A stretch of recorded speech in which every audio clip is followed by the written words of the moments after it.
ब्रेकनंतर बुलेटिनमध्ये तुमचं स्वागत. पाहूयात गावाकडच्या 50 बातम्या. मुंबईमध्ये एकाच नंबरच्या 2 कार आढळून आल्या आहेत आणि अशी घटना काही दिवसांपूर्वी उघडकीस आली होती. आता अशीच घटना भंडारा शहरात सुद्धा आढळली आहे. कारचा नंबर बदलून ती वापरणाऱ्यांवरती कारवाईची मागणी केली जाते. भंडारा शहरात धक्कादायक प्रकार समोर आला. एकाच नंबरच्या 2 प्रायव्हेट स्कूल व्हॅन लहानग्या मुलांना घेऊन रस्त्यावर धावत आहेत. गेल्या अनेक महिन्यांपासून या व्हॅन रस्त्यावर धावत असून आरटीओ विभागाला याबद्दल काहीच कल्पना नाही. इतकंच नाही तर या दोन्ही व्हॅन गॅस किटवर चालत असून संस्थाचालकांच्या उपस्थितीत खुलेआमपणे त्या खासगी स्कूल व्हॅनमध्ये घरगुती गॅस भरताना दिसून आल्या. याची कुठलीही परवानगी घेण्यात आलेली नाही. हा सगळा प्रकार भंडारा शहरातल्या एसआरसी कॉन्व्हेंट स्कूलमध्ये खुलेआम सुरू होता. त्याचा व्हिडिओ व्हायरल झाला. व्हिडिओ समोर आल्यानंतर या व्हॅनला शोधून कारवाई करू असं आरटीओच्या अधिकाऱ्यांनी सांगितलंय. सदरची जी काही वाहने आहेत ती तपासून त्याप्रमाणे जी काही कारवाई शासकीय आहे त्याच्यावरती करायची. गॅस भरताना अपघात झाल्यास त्याला जबाबदार कोण असा प्रश्न या निमित्तानं विचारला जातोय. व्हॅनचा नंबर बदलून ती वापरणाऱ्यांवर कारवाईची मागणी केली जाते. तर सोलापूरचा ग्रामदैवत सिद्धेश्वर महाराजांच्या यात्रेची जोरदार तयारी सुरू झाली आहे. आज सोलापुरात यात्रेनिमित्तानं धार्मिक विधीसाठी लागणाऱ्या मातीच्या घागरींची मिरवणूक काढण्यात आली. मानकरी कुंभार यांच्याकडनं हिरेहब्बूंकडे 56 घागरी सुपूर्द करण्यात आल्या.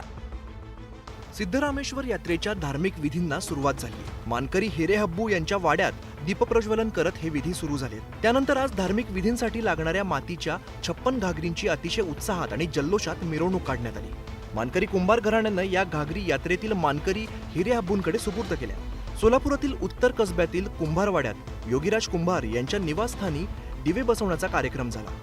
त्यानंतर श्री गणराय आणि श्री सिद्धरामेश्वरांच्या प्रतिमेचं पूजन करण्यात आलं. यात्रेतील धार्मिक विधीसाठी लागणाऱ्या मातीच्या 56 घागरींची सुद्धा पूजा करण्यात आली. त्यानंतर तिथून सवाद्य मिरवणुकीने या घागरी हिरेहब्बू यांच्याकडे सोपवण्यात आल्या. हे 56 गाडगे देण्याचा कार्यक्रम म्हणजे जेव्हा हे विवाह सोहळा चालू होतो या विवाह सोहळ्यासाठी 56 घागरी लागत असते. सिद्धरामेश्वरची यात्रा ही राज्यातली एक मोठी यात्रा मानली जाते. राज्यासह परराज्यातील भाविक आवर्जून या यात्रेला हजेरी लावत असतात. एक मोठी बातमी येते. कल्याणमध्ये एका भरधाव कारनं 8 ते 10 दुचाकींना धडक दिली. कल्याणच्या चिराग हॉटेल परिसरातला हा प्रकार आहे. कार चालक मद्यधुंद अवस्थेत असल्याचं समोर आलंय. कार चालक अनिल तिवारी पोलिसांच्या ताब्यात आहे आणि याच वाहनानं 8 ते 10 दुचाकींना धडक दिली आणि हा अपघात झाला. यामध्ये जो कार चालक आहे तो मद्यधुंद अवस्थेत असल्याचं निष्पन्न झालंय आणि तो सध्या पोलिसांच्या ताब्यात आहे. अनिल तिवारी असं या कार चालकाचं नाव आहे आणि त्यानं मद्यधुंद अवस्थेत कार चालवत 8 ते 10 दुचाकींना धडक दिली. कल्याणमध्ये घडलेला हा सगळा प्रकार. आणि आता बघूयात गावाकडच्या 50 बातम्या. विधान परिषदेतील राज्यपाल नामनिर्देशित 12 आमदारांच्या नियुक्तीच्या मुद्द्याप्रकरणी ठाकरे गटनेत्यानं केलेली याचिका फेटाळताना उच्च न्यायालयानं टिप्पणी केली. सरकारनं पाठवलेल्या शिफारशींच्या यादीवर आदेश देऊन सुद्धा निर्णय न घेण्याची राज्यपालांची भूमिका खेदजनक असल्याचं म्हटलं. पुण्यामध्ये शुभदा कोदारे या तरुणीची भर रस्त्यात हत्या करण्यात आली. याची महिला आयोगानं गंभीर दखल घेतली. या हत्या प्रकरणात सत्यशोधन समिती गठीत करण्यात आली आहे. वाशिम शहरातील विठ्ठल कृषी मार्केटमधील 2 कर्मचाऱ्यांवरती चाकू हल्ला करून 1,15,00,000 रुपये लंपास करण्यात आले होते. या प्रकरणाचा वाशिम पोलिसांनी 24 तासात छडा लावला. 2 सख्ख्या भावांना या प्रकरणी अटक करण्यात आली आहे. लातूरच्या उमाकांत सोट या तरुणाला 7 जणांच्या टोळक्यानं जबर मारहाण केली. या मारहाणीनंतरच हा तरुण कोमात गेला होता. त्याचा 1 महिन्यानंतर उपचारादरम्यान मृत्यू झाला. तर लक्ष्मण हाकेंनी या तरुणाच्या कुटुंबियांची भेट घेत मारेकऱ्यांवर कारवाई व्हावी अशी मागणी केली. त्यांनी या विरोधात आंदोलनाचा इशाराही दिलाय. नायलॉन मांजाची चोरून विक्री करणाऱ्या व्यक्तीला पुण्याच्या सहकारनगर पोलिसांनी अटक केली. आरोपीकडनं 30 पेक्षा अधिक रीळ जप्त केलेत. वाशिमच्या रिसोडमध्ये एका दुकानासमोरून 4 चाकी वाहन चोरी करण्यात आलं. चोरीची संपूर्ण घटना सीसीटीव्हीमध्ये कैद झाली. उरणच्या जासई उड्डाणपुलावरती डंपरनं दुचाकीला धडक दिल्यामुळे अपघात झाला. या अपघातात दुचाकीस्वार गंभीर जखमी झालाय. भिवंडीच्या ओवळी गावामध्ये एका भंगाराच्या गोदामाला भीषण आग लागली. या आगीत सापडल्यामुळे भंगाराचे 4 ते 5 गोदाम जळून खाक झाले. UPSC परीक्षेच्या मुलाखती पुढे ढकलण्यात आल्या आहेत, कारण नियोजित मुलाखतीच्या कार्यक्रमादरम्यान दिल्लीत विधानसभा निवडणुका पार पडणार आहेत. त्यामुळे मुलाखत 5 फेब्रुवारीऐवजी 8 फेब्रुवारीला पार पडणार आहेत. दिल्लीमध्ये विधानसभा निवडणुकीच्या तारखांची घोषणा होताच राजकीय पक्ष कामाला लागलेत. सगळ्याच राजकीय पक्षांनी जोरदार प्रचाराला सुरुवात केली, तर सत्ताधारी आम आदमी पार्टीनं महिलांना दरमहा 2100 रुपये देण्याची घोषणा केली आहे. महाराष्ट्रातील लाडकी बहीण योजनेनंतर दिल्लीत सुद्धा आप योजना आणण्याच्या तयारीत आहे. पॅरिस ऑलिम्पिकचा रौप्य विजेता भारताचा स्टार ॲथलीट नीरज चोप्रा याला अमेरिकेतील प्रख्यात ट्रॅक अँड फील्ड न्यूजनं 2024 मधील सर्वोत्कृष्ट भालाफेकपटूचा सन्मान बहाल केला. कॅलिफोर्निया येथील ट्रॅक अँड फील्ड न्यूज 2024च्या क्रमवारीत नीरजनं अव्वल स्थान पटकावलं. हिंदी ही राष्ट्रभाषा नाही तर कामकाजाची अधिकृत भाषा आहे, असं विधान रविचंद्रन अश्विन यानं एका महाविद्यालयातल्या कार्यक्रमादरम्यान केले. त्यामुळे नव्या भाषावादाला तोंड फुटलंय. रविचंद्रन याच्या वक्तव्याचा व्हिडिओ सोशल मीडियावरती व्हायरल होतोय, ज्यावर लोकांनी मिश्र प्रतिक्रिया दिल्या. या बुलेटिनच्या सुरुवातीला एक सविस्तर बातमी बघूयात. पुण्यातल्या येरवडा भागात पोलिसांनी गाव गुंडांना दणका दिला. जेलमधनं जामिनावर सुटून गुंडांच्या साथीदारांची पोलिसांनी वरातच काढली. भाईला जिथे नाचवलं तिथेच त्या भाईच्या बगलबच्च्यांची भाईगिरी पोलिसांनी उतरवली. पुण्यातील येरवडा भागातील लक्ष्मीनगरमध्ये गावगुंडांची काढलेली ही वरात. आपल्या भाईची मिरवणूक ज्या भागातून काढली त्याच भागात भाईच्या बगलबच्च्यांची पोलिसांनी धिंड काढली. पुढे गुंडांची वरात आणि मागे वरातीतील पोलीस असं चित्र दिसून आलं. ही वरात काढायला कारणही तसंच आहे. पुण्याच्या येरवडा जेलमधून मोक्कामधील आरोपी प्रफुल्ल उर्फ गुंड्या गणेश कसबेला जामीन मिळाल्यानंतर त्याच्या साथीदारांनी येरवडा भागातल्या लक्ष्मीनगरमध्ये मिरवणूक काढली. पोलिसांनी रॅली प्रकरणी या गुंडासह त्याच्या 35 साथीदारांवर गुन्हा दाखल केलाय. यानंतर या परिसरात सर्च ऑपरेशन राबवत 9 आरोपींना पोलिसांनी अटक केली. यानंतर ज्या ठिकाणी ही रॅली काढण्यात आली त्याच मार्गावरून या गुंडांची पोलिसांनी वरात काढली. पोलीस वरिष्ठ अधिकारी कमी पडतात असं माझं मत आहे. त्यामध्ये त्यांना जर जमत नसेल तर त्यांनी स्पष्ट सांगावं की हे आमच्या आवाक्याच्या बाहेर आहे. पोलिसांनी पुणे, कल्याण डोंबिवली आणि कोल्हापुरात कारवाईचा बडगा उगारून गावगुंडांची यापुढे खैर नाही असा संदेश दिलाय. आता या रॅलीमध्ये गुंडांच्या साथीदारांनी दहशत निर्माण करण्याचा प्रयत्न केला होता आणि पोलिसांनी या रॅलीची गंभीर दखल घेतली. या आरोपींना पोलिसांनी आपला खाक्या दाखवला. छत्रपती संभाजीनगर शहरात दिवसाढवळ्या एका तरुणाचं अपहरण केल्याचा प्रकार समोर आलाय. अवघ्या 15 सेकंदात 4 अपहरणकर्त्यांनी या तरुणाला कारमध्ये कोंबलं. तरुणाला कारमध्ये कोंबत असताना एका अपहरणकर्त्याचा मोबाईल खाली पडला आणि त्याच्या मदतीने पोलिसांनी या तरुणाची सुटका केली. शहरातील सिटी चौक भागात ही घटना घडली. अपहरण झालेला तरुण सराफ कामगार असल्याची माहिती मिळते. पैठणच्या दावरवाडीत राहणाऱ्या एका तरुणाने दागिने घेण्यासाठी या तरुणाला 8 लाख रुपये दिले होते. मात्र पैसे देऊन सुद्धा त्याने दागिने दिलेच नाहीत. वारंवार पाठपुरावा करून सुद्धा ना पैसे मिळाले ना दागिने. त्यामुळे अखेर या तरुणालाच उचलून नेण्याचा कट रचण्यात आला होता. मात्र घाईगडबडीत मोबाईल खाली पडला आणि त्यांचा डाव फसला. आणि आता बघूयात गावाकडच्या 50 बातम्या. छत्रपती संभाजीनगरात दिवसाढवळ्या अपहरणाचा थरार बघायला मिळाला. सराफा कामगाराच्या अपहरणाचा प्रयत्न करण्यात आला, मात्र एका अपहरणकर्त्याचा मोबाईल खाली पडल्यानं त्यांचा डाव फसला. पोलिसांकडनं तर केंद्र सरकारनं साठा करून ठेवण्यासाठी 30 दशलक्ष टन गहू खरेदी करण्याचं लक्ष्य ठेवलंय. सरकार रब्बी हंगामात हा गहू खरेदी करणार आहे आणि हे लक्ष्य गेल्या वर्षीच्या तुलनेत 20 लाख टन कमी आहे. अहिल्यानगर बाजार समितीत डिसेंबर 2024च्या पहिल्या आठवड्यापासून लाल आणि सफेद तुरीची आवक होतीये. 8,000 रुपये प्रति क्विंटल असलेल्या तुरीला सरासरी 6 ते 7,000 रुपयांचा भाव मिळालाय. मात्र गेल्या 2 महिन्यांपासून तुरीचे दर 2 ते 3 हजारांनी घसरल्यामुळे शेतकऱ्यांची निराशा झाली आहे. पुणे जिल्ह्यातील साखर कारखान्यांनी मागील 2 हंगामात उसाला 2,900 ते 3,000 रुपये प्रति टन उचल दिली होती. मात्र चालू गाळप हंगामात उत्तर पूर्व भागात प्रति टन 2,600 तर दक्षिण विभागात 2,800 रुपयांचा पायंडा पाडला जातोय आणि त्यामुळे उचल देण्याच्या बाबतीत पुणे जिल्हा मागे पडतोय. पालघर जिल्ह्यातील नुकसानग्रस्त आंबा बागायतदार शेतकऱ्यांना अद्याप पीक विमा मिळालेला नाही. त्यामुळे आक्रमक शेतकऱ्यांनी जिल्हाधिकाऱ्यांना निवेदन देत नुकसान भरपाईची मागणी केली. वाशिम कृषी उत्पन्न बाजार समितीत हंगामातील नव्या हरभऱ्याच्या खरेदीचा मुहूर्त करण्यात आला. नव्या हरभऱ्याला 6,221 तर जुन्या हरभऱ्याला 4,850 ते 6,220 रुपये प्रति क्विंटल दर मिळाला. दौंड नगरपालिकेचा अजब कारभार समोर आलाय. नगरपालिकेतील 4 कर्मचाऱ्यांनी खेळाच्या स्पर्धेत भाग घेतल्यामुळे नगरपालिकेला टाळं ठोकून मुख्याधिकाऱ्यांसोबतच सर्व कर्मचारी कालपासून सुट्टीवर आहेत. त्यामुळे नागरिकांची कामं खोळंबली आहेत आणि मोठी गैरसोय होतीये. 2023 मध्ये सोयाबीन आणि कापसाचे बाजारभाव कमी झाल्यामुळे निवडणुकीपूर्वी राज्य सरकारकडनं भावांतर योजना सुरू करण्यात आली होती. परभणी जिल्ह्यातील शेतकरी अद्याप या योजनेच्या लाभापासून वंचित आहेत. शेतकऱ्यांना प्रत्यक्षात कुठलीही मदत मिळाली नसल्यामुळे शेतकरी वर्गात नाराजी आहे. बुलढाणा जिल्ह्यात केसगळतीच्या समस्येमुळे टक्कल पडलेल्या नागरिकांची संख्या आता 104 वरती पोहोचली आहे. दूषित पाण्यामुळे ही समस्या निर्माण झाल्याचा प्राथमिक अंदाज असून गावातील विहिरी आणि बोरवेलचं पाणी वापरू नये असा सल्ला आरोग्य विभागानं दिलाय. बुलढाणा जिल्ह्यातील पाण्याचं नवीन सॅम्पल अकोला इथल्या प्रयोगशाळेमध्ये पाठवण्यात आलं.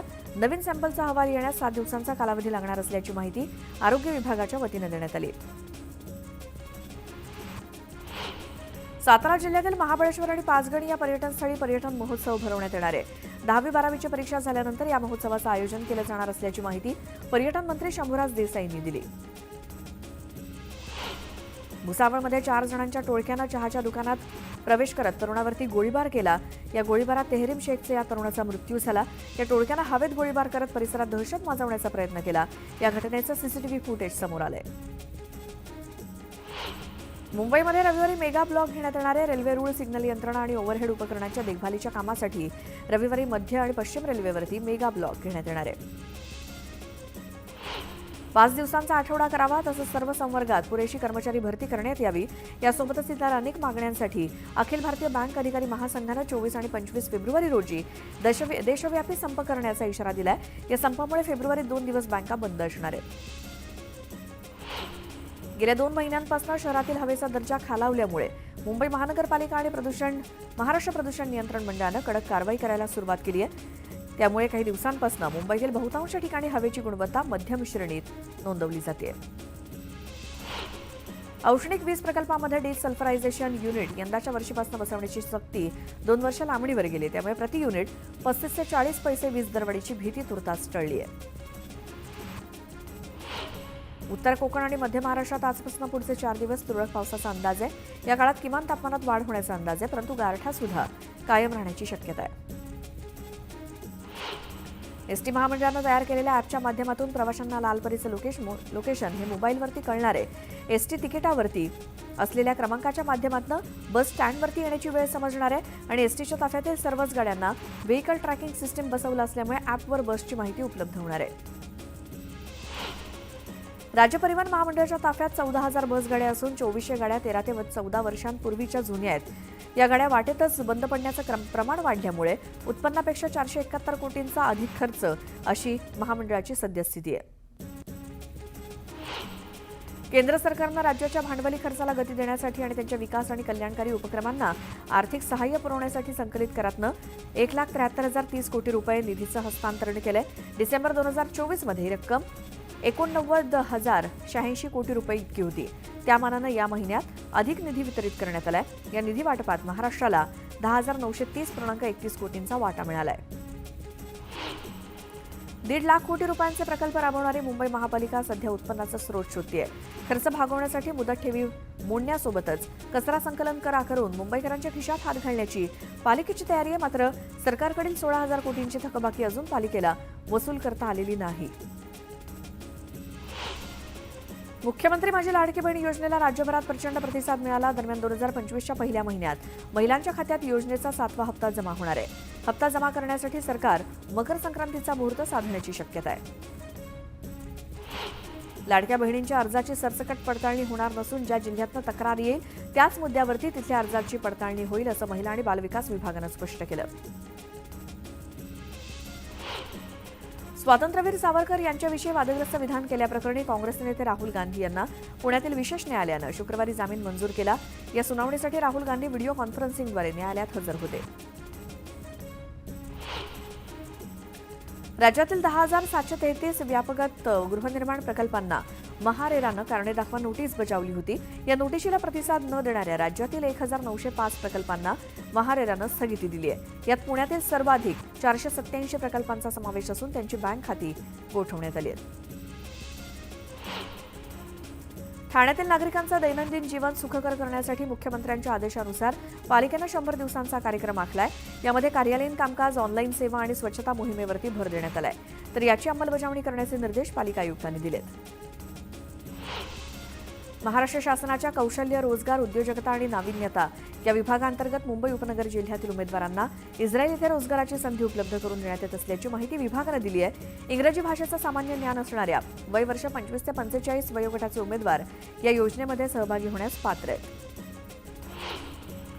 आधुनिक तंत्रज्ञान आणि अनेक शहरांमध्ये वाढलेला विस्तार यामुळे देशातील विविध उद्योगांमध्ये मोठ्या प्रमाणात कर्मचाऱ्यांची गरज निर्माण होणार आहे. त्यामुळे 2027 पर्यंत कंपन्यांमध्ये तब्बल 24 लाख नोकऱ्या मिळणार आहेत. अग्निशमन दलाच्या ताफ्यामध्ये आता 68 मीटर उंचीच्या शिडीची 4 वाहनं येणार आहेत. याकरता पालिकेच्या अग्निशमन दलानं निविदा मागवल्यात. उंच शिडीची वाहनं दाखल झाल्यानंतर मुंबई अग्निशमन दलातील उंच शिड्यांची संख्या 12 होणार आहे. ठाणे पोलिसांचं गुन्हेगारांचा शोध घेण्याचं प्रमाण 75% असल्याची माहिती पोलीस आयुक्तांनी दिली. जानेवारी ते डिसेंबर 2024 अखेरपर्यंत 11,000 गुन्ह्यांपैकी 8,930 गुन्ह्यांची उकल करण्यात आल्याचं त्यांनी स्पष्ट केलं. 2024च्या दुसऱ्या सहामाहीत म्हणजे जुलै ते डिसेंबर या कालावधीत दिल्ली, एनसीआर आणि मुंबईसोबतच देशातील 8 प्रमुख शहरातील महागड्या घरांची विक्री तब्बल 85% वाढली आहे. नाईट फ्रँक इंडियानं जारी केलेल्या अहवालात ही माहिती देण्यात आली आहे. देशातील क्षयरुग्णांची संख्या पाहता भारताला टीबी मुक्त करण्याचं स्वप्न यंदा पूर्ण होणं सहज शक्य नसल्याचं दिसतंय. कोरोनानंतर प्रतिकारशक्ती कमी झाल्यामुळे टीबीच्या रुग्णांची संख्या वाढली आहे. मुंबई महानगरपालिकेच्या सर्व यंत्रणांनी परस्परांमध्ये समन्वय साधून तातडीनं अतिक्रमण निष्कासन कारवाईला वेग द्यावा. मार्च अखेरपर्यंत अनधिकृत बांधकामावरती प्रभावीपणे धडक कारवाई करा असे स्पष्ट निर्देश मुंबई महानगरपालिकेच्या अतिरिक्त महानगरपालिका आयुक्त डॉक्टर अश्विनी जोशींनी दिलेत. आजवरच्या वर्षात 2024 हे सर्वात उष्ण वर्ष ठरलं. हे पहिलंच वर्ष असं आहे की ज्यामध्ये सरासरी जागतिक तापमान 1.5 अंशांपेक्षा अधिक राहिलं. ही माहिती युरोपियन हवामान संस्था कोपर्निकसनं शुक्रवारी दिली. मुंबईमध्ये शुक्रवारी 32.7 अंश सेल्सिअस कमाल तापमानाची नोंद झाली. असं असलं तरी देखील मुंबईकरांना शुक्रवारी असह्य उकाड्याचा सामना करावा लागला. पुढच्या 1 ते 2 दिवसात तापमानात आणखी घट होण्याची शक्यता हवामान विभागानं वर्तवली आहे. निवासी डॉक्टरांना नियमित विद्यावेतन देण्याच्या सूचना तत्कालीन मुख्यमंत्री एकनाथ शिंदे यांनी ऑगस्ट 2024 मध्ये दिल्या होत्या. मात्र त्यानंतर अवघ्या 2 महिन्यांनी म्हणजेच ऑक्टोबरपासून आतापर्यंत जे रुग्णालयातील निवासी डॉक्टरांना विद्यावेतन मिळालेलं नाही.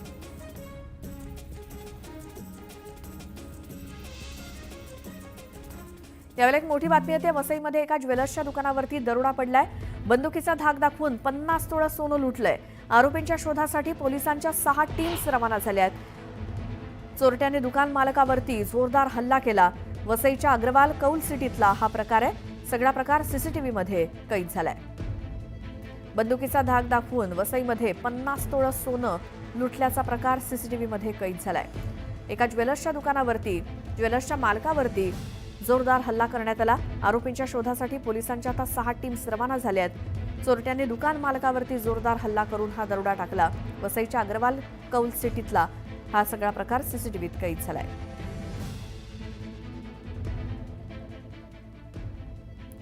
नंतर एक सविस्तर बातमी ती म्हणजे कोल्हापुरात आवाज हा बाईकच्या सायलेन्सरचा नाही तर कोल्हापूर पोलिसांचाच मोठा असल्याचं पोलिसांनी दाखवून दिलं. अनधिकृत आणि आवाज करणाऱ्या 735 सायलेन्सरवरती रोलर फिरवत त्यांचा आवाज कायमचाच पोलिसांनी बंद केलाय. कर्णकर्कश आवाज करत बाईक चालवणाऱ्यांवरती कोल्हापूर पोलिसांनी कारवाई केली आहे. दुचाकीला मॉडिफाईड सायलेन्सर बसवत फटाके फोडणे अथवा वेगवेगळ्या कर्णकर्कश आवाज करत रस्त्यांवरून धूम स्टाईल फिरणाऱ्या आणि बेलगाम झालेल्या तरुणाईला लगाम घालण्यासाठी अखेर पोलिसांनाच पुढाकार घ्यावा लागलाय. सुमारे 735 सायलेन्सरवरती रोलर फिरवत त्यांचा आवाज कायमचा बंद करण्यात आलाय. ही कारवाई ऐतिहासिक दसरा चौकात करण्यात आली. ती पाहण्यासाठी मोठी गर्दी झाली होती. या ठिकाणी पाहायला गेलं तर मोठ्या संख्येनं हे सगळे सायलेन्सर आहेत ते या ठिकाणी दिसून येतात आणि इतक्या मोठ्या प्रमाणात कोल्हापूरकर आपल्या गाड्यांना सायलेन्सर लावत होते आणि त्याचा कर्णकर्कश आवाज करत होते. मात्र कोल्हापूर पोलिसांनी कायमस्वरूपी हा आवाज आहे तो कायमचा बंद केलेला आहे आणि कोल्हापूर पोलिसांचाच आवाज आणि त्यांचा दबदबा कायम असल्याचं या कारवाईतून दाखवून दिलेलं आहे. Video journalist Sandeep parse, Dnyaneshwar Salunkhe, news 18 Lokmat, Kolhapur. अशीच एक आणखी बातमी बघूयात. बुलढाणा जिल्ह्यामध्ये टक्कल पडणाऱ्या आजारानं धुमाकूळ घातलाय. या आजाराचे सुरुवातीला 25 ते 30 रुग्ण सापडले होते. मात्र हा आकडा झपाट्यानं वाढत चाललाय. टक्कल पडणाऱ्या रुग्णांचा आकडा आता 104 वरती गेलाय. बुलढाणा जिल्ह्यात टक्कल पडण्याच्या आजारानं धुमाकूळ घातलाय। या आजाराचे सुरुवातीला 25 ते 30 रुग्ण सापडले होते, मात्र हा आकडा आता झपाट्यानं वाढत चाललाय। टक्कल पडलेल्या रुग्णांचा आकडा 104 वर गेलाय, तर 11 गावात हा आजार पोहोचल्याची माहिती समोर येते। अजून इलाज काहीच नाही, गोळी नाही, फक्त आम्हाला त्या गोळ्याच्या आमचा दवाखान्यात नेलं, रगत काढला आमचा, अजून आम्हाला कोणती बिमारी आहे हे सांगत त्याच्यामुळे दादा काय जात आहे, कसा व्हायरस आहे हे काहीच माहिती नाही। इतक्या मोठ्या प्रमाणात टक्कल का पडावं यासाठी आरोग्य विभागाकडून डर्मेटॉलॉजिस्टसह विविध लोक काम करतायत। फंगल इन्फेक्शनमुळे हे होत असावं असा अंदाज सुद्धा काही जण व्यक्त करतायत। पाण्याचे नमुने सुद्धा प्रयोगशाळेत पाठवण्यात आले आहेत। मल्टीव्हिटॅमिनचं टॅबलेट देखील आपण त्यांना डिस्ट्रीब्यूट केलेलं आहे, त्यामुळे जास्त पॅनिक होण्याची काही आवश्यकता नाही। हिवाळ्याच्या दिवसामध्ये अशा फंगल इन्फेक्शन होत असतं। काही दिवसांपूर्वी टक्कल पडणाऱ्यांची संख्या केवळ 30 होती, इतक्यात ती तिपटीनं वाढली असून त्यावर उपाय सापडलेला नाही। या टक्कल पडण्यामागचं अद्याप नेमकं कारण समोर न आल्यानं लोकांची चिंता वाढली आहे। आता पुन्हा बघूयात गावाकडच्या 50 बातम्या। भारतरत्न डॉक्टर बाबासाहेब आंबेडकर यांच्या स्मारकाचं निम्म काम पूर्ण झालंय। प्रख्यात मूर्तिकार राम सुतार यांच्या हस्ते दिल्लीत डॉक्टर बाबासाहेबांच्या पुतळ्याचं काम सुरू आहे, अशी माहिती MMRDAनं दिली। सिंधुदुर्गातील मालवणमधल्या राजकोट किल्ल्यावरील पुतळा दुर्घटनेप्रकरणी 2 आरोपींना पोलिसांनी अटक केली होती। या प्रकरणातील दुसरा आरोपी जयदीप आपटे याला देखील मुंबई उच्च न्यायालयानं जामीन मंजूर केला। आमच्या परवानगीशिवाय आरे कॉलनीतली झाडं तोडू नका, असे आदेश सुप्रीम कोर्टानं मुंबई महानगरपालिकेच्या वृक्ष प्राधिकरणाला दिलेत। झाडं तोडायची असतील तर आधी अर्ज करावा लागेल, असं सुप्रीम कोर्ट म्हटलंय। या प्रकरणी पुढील सुनावणी 5 मार्चला होणार आहे।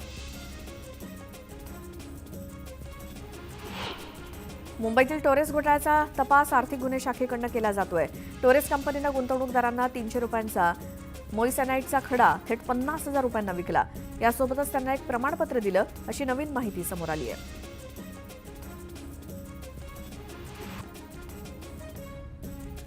आणखी अशाच काही घडामोडी या बुलेटिनमध्ये बघूयात, मात्र एका छोट्याशा ब्रेकनंतर।